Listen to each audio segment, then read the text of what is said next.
back in regards to funding. So are you. Making the hard decisions.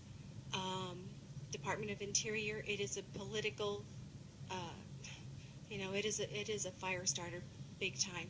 But I'm going to step out there, and when you talk about, I don't know if there is a humane way so far as a slaughterhouse. Um, if it can be somewhat, and I think it could be, economically viable if there was a slaughter facility and monitored the way it should be monitored.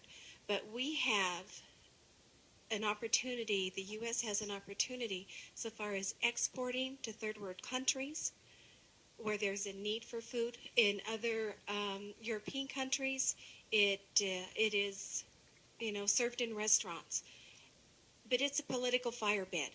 And that's where, when the rubber meets the road, those tough decisions have to be made. It cannot continue the way that it is. And I know it's not popular. I know that there's lawsuits. Take New Mexico. It's off, it's on. But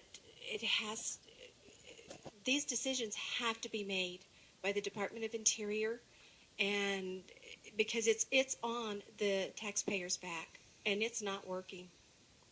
So food for thought, and I know that that's probably not very popular. No pun intended. I apologize. No pun intended.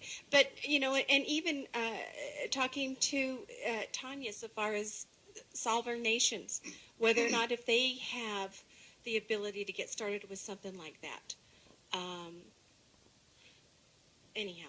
I mean, I definitely agree with everything you say. We know it's a tough one, and I believe this will be a year where we'll probably see more action than we've had in the past years, and it's going to require more than just the Department of Interior to wrestle with this at the end of the day. I can't say Absolutely. And I can't say what I found out over the past year is that our sovereign nations actually have more horses on their range than we do on public range. So I was really surprised to hear that, to the tune of maybe 100,000 horses on the native lands. So I need to go over here first, and I see what you're doing. You're kind of getting up and you're moving. We're gonna run out of chairs up here quickly. So, was there a question, Ron? Raul, if I understood that one slide right, it showed that there was only 46 horses fertility control given fertility control last year In Nevada. in Nevada. Well, knowing that there's no holding facilities to put them in, and that the numbers are doubling every 4 years, how come there isn't more fertility control being done? And is there any plan to do any more?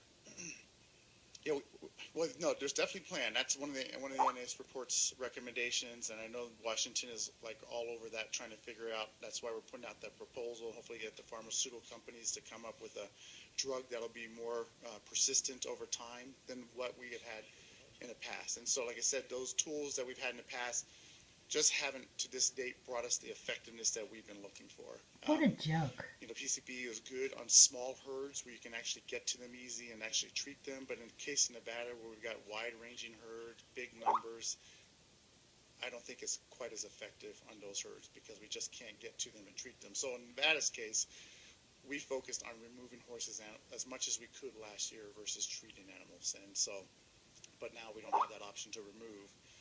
And as far as treating animals, PCB, this is the time to do it right now, the winter time. If we do it in the summertime, we're just wasting time, and that's what we know is not effective. So it's a small window, and it still requires money to do that. It still takes a helicopter, bait and trap kind of techniques to bring animals in order to treat them, which kind of gets into our budget question. Here and in here.